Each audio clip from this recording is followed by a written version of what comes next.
So we have our final session here at the catwalk today. Please put your hands together for BDA London. Hi everyone, how's everyone doing? I hope not too hot. So I'm Terrie Isaac, I head up creative at BDA London, and this is Kayla. She is one of our trend forecasters. So today what we're going to do is we're going to do a little brief run through from the 22-23 runways. We're going to just have a little look at sort of our key takeouts, what we felt was really strong, really important going forward.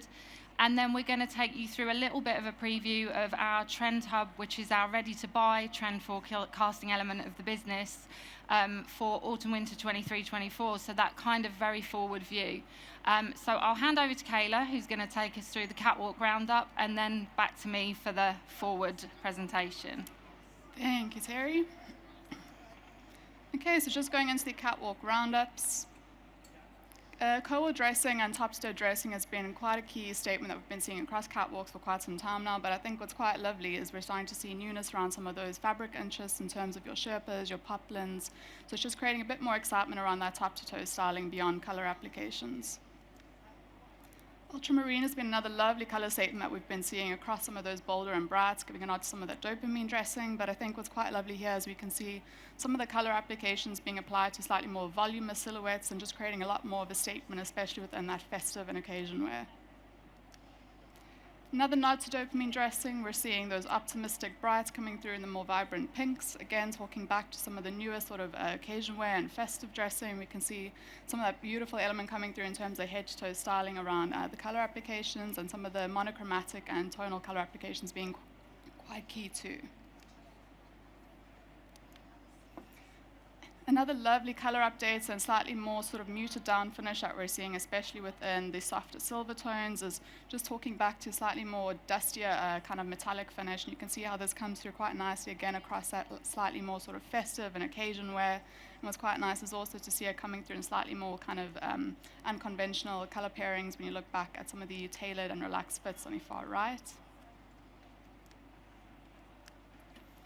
Bright whites is another lovely tone that we're seeing, especially talking back to the more sort of elegant styling, and you can see those more kind of luxurious fabric bases coming through quite beautifully, just talking back to that softer drape and a lot more of that beautiful femininity that we're seeing.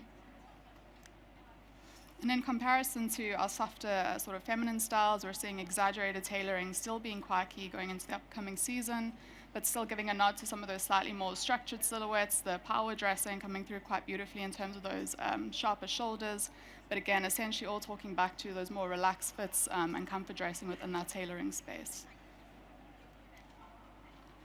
The bolder, the better when it comes to outwear for autumn-winter, so you can see a lot more of that upscaled sort of detail that we're seeing in terms of the sort of puffer elements coming through, the quilting fabrications, the exaggerated colors and sort of cuff details, but essentially just talking to that bolder kind of statement outerwear piece.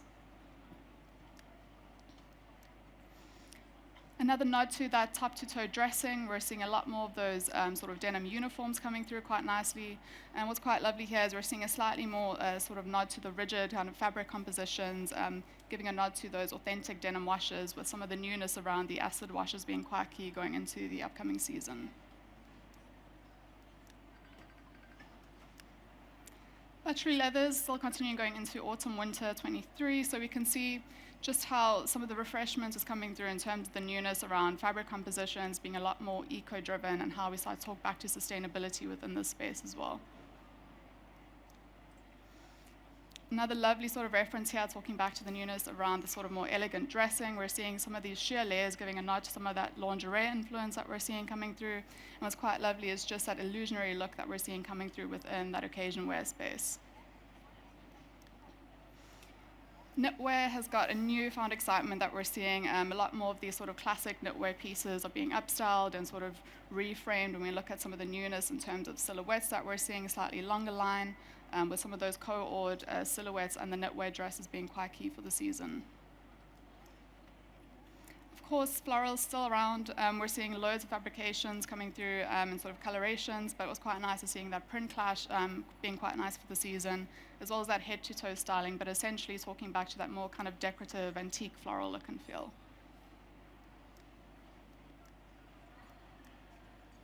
And continuing around those more sort of decorative styles, we're seeing the ornamental sort of detailing elements coming through quite beautifully, especially within those bejeweled and sort of encrusted trims, talking back to slightly more kind of romantic look and feel, especially when we start looking at some of those party wear and occasion wear silhouettes that we're seeing for the season.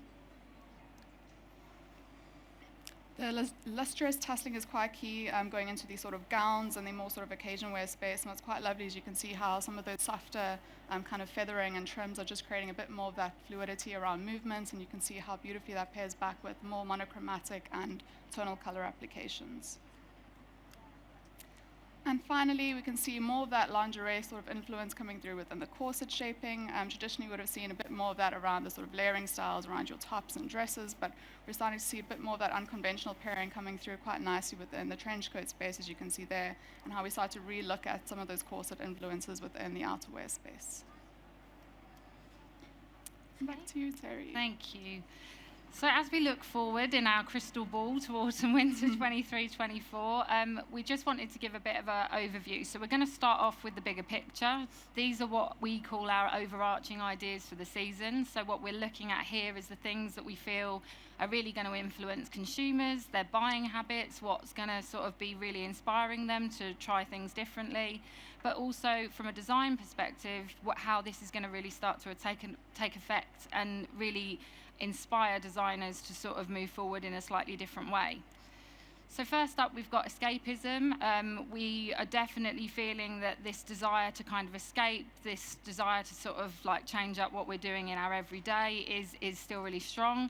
I think we're still in this constant state of flux with pandemics and wars and all the things that are going on. Everybody is looking for that sort of shift away from sort of the everyday and an opportunity to kind of escape what they're seeing and feeling.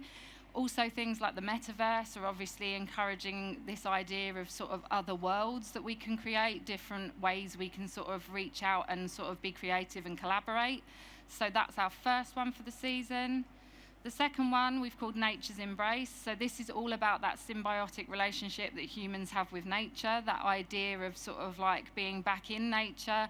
Some of this might be to counteract all the things we're seeing that are happening from a tech perspective. You know, we're almost trying to sort of fight what's happening, those sort of developments, that newness. We're trying to definitely sort of have something that's more real, more tactile. So we're definitely seeing this sort of constant inspiration of nature continuing. Also, from a fashion perspective, the outdoors always influences, whether that's from more of a techie sort of outdoor way or more of a utilitarian way, but we are seeing that continuing. We're also seeing its influence coming through in print and pattern. Lots of sort of natural sort of resource and inspiration coming through in the way we're patterning our garments as we go forward. And the third one we've called consciously creative. Again, with this idea, we are definitely looking at products that perhaps maybe are a little bit slowed down, that have a one-off kind of feel to them, that kind of bring through that creativity, that feeling of being handmade, that feeling of being touched by human, I think is really important as we go forward. Again, I think it sort of counteracts everything that's going on from more of a technological perspective, how everything's speeding up. I think there's also a sustainability element that comes through here as well, that idea that actually if we slow everything down a little bit more and really focus on crafts that maybe were forgotten, techniques that maybe have been forgotten, we can sort of embrace and be a little bit more loving to the world around us. So then looking more to sort of those key design elements as we go into the overview for the season, we'll start off with colour. So obviously we've definitely seen this nod and return to bright colours. We've come off the back of a very neutral sort of pared down look and feel, and you can already see in retailers like Zara this sort of bright, bold kind of attitude to colour coming back, as Kayla mentioned, the whole idea and concept of dopamine dressing. But the continuation of this, and we definitely feel this is going to evolve into something that's a little bit more richly saturated in tone. So you'll see colours here like the rich teal, the lipstick red, and how that's paired back to those sort of almost blonde neutrals just feels really fresh and new update for those saturated bright tones. Neutrals obviously are not going anywhere, but I think the movement and the change in this, again, much more saturated tones of colour, much warmer, earthen sort of shades. Again, speaking back to that outdoor influence still coming through really strongly. But again, you can see here how they layer together, and I think with all the continuation of sort of co-ord, top to toe, one colour, this sort of really lends itself beautifully into that message. We're also massively, as a studio, feeling for violet and purple, and we obviously have really championed the embrace of lilac, which has been around for a couple of seasons, but we definitely feel that these really positive ultraviolet, almost sort of metaverse purples are really important as we go forward. Again, those sort of ideas of sort of glowing colour being really important as we go forward. And then last but not least, from a colour perspective, we've called this tapestry tones. We definitely feel that there's a real nod back to things that feel very nostalgic, that have a very historical sort of influence. So these sort of tapestry tone colours are something that we are feeling really strongly for. They almost have that heritage sort of element to them and really update that sort of pastel palette that we see season on season. So I think some really lovely evolutions in colour palettes as we go forward. Then just to sort of touch on some of the key fabric messages, obviously you can't avoid the whole recycled, reclaimed conversation and the importance of that. I think, again, just coming back from some of the fabric trade fairs, Premier Vision, which was last week, we've seen a whole array and so much newness coming through in what's being recycled, what's being repurposed, newness in the types of fibres that are being used, like from hemp to nettle to recycled polys and nylons. But we are really feeling for this feel of repurposed and re-put together. So that idea of taking something that's once loved and recreating it into something brand new. Also, from a fabric perspective, we are really feeling strongly for wools and fibres that imitate wool. We're definitely feeling for winter. This is going to have like a real big influence from a fabrication perspective, not only in fashion and apparel, but also right the way through to interiors.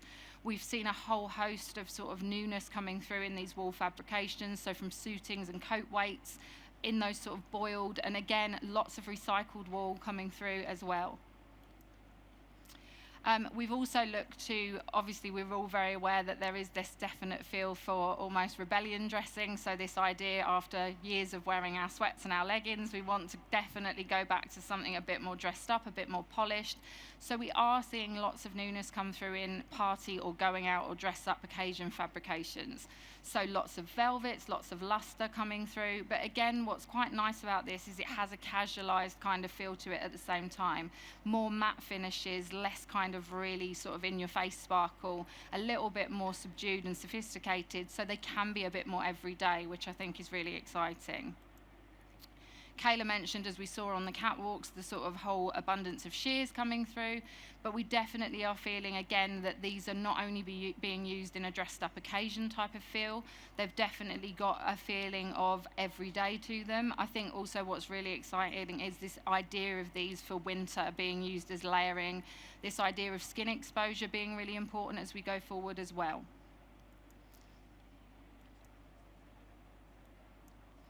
So from a print and pattern perspective, we've started off with what we've called amorphous. So with this, the idea is all around the evolution of those surface distresses that we've been so used to seeing.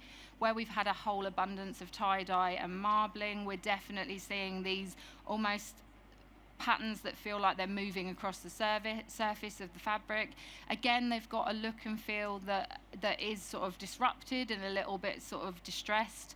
But again, we're just feeling this is a really lovely evolution from where we've been with all the tie-dye and marbling that we've had of the current seasons.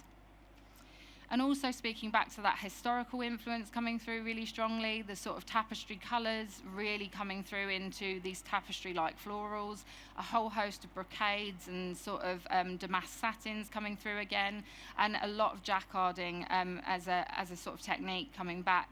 Also a whole array of sort of textured fabrications with prints on top that almost appear to mimic embroidery, which is really exciting to see come through.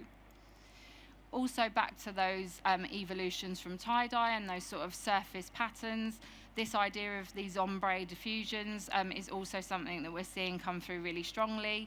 Again, I think what's really exciting about these is some of those new colour pairings that are coming through, whether it's those warmer, more saturated brights or those ultraviolets that we spoke to previously.